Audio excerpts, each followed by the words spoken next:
Kelompok Houthi Yaman memberikan ancaman terhadap Israel maupun sekutu-sekutunya. Houthi klaim punya persenjataan canggih yang tak tertandingi oleh banyak negara.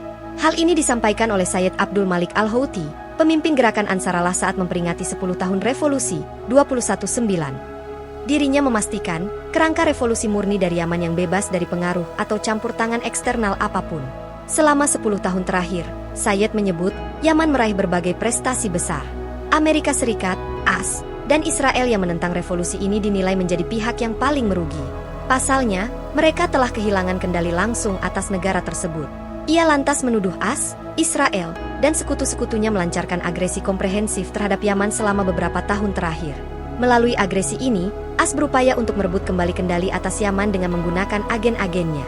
Namun, menurut Sayyid Al-Houthi, musuh telah gagal merebut kembali kendali atas negara tersebut.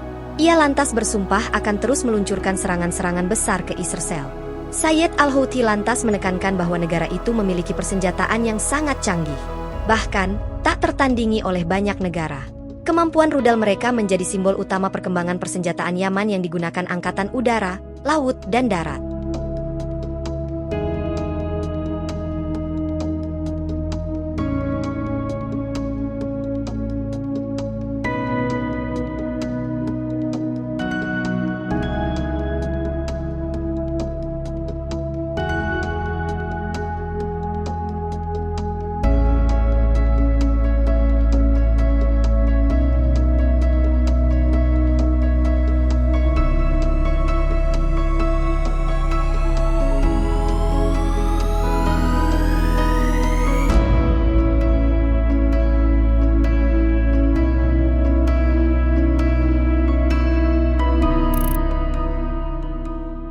Download Tribun X sekarang, menghadirkan lokal menjadi Indonesia.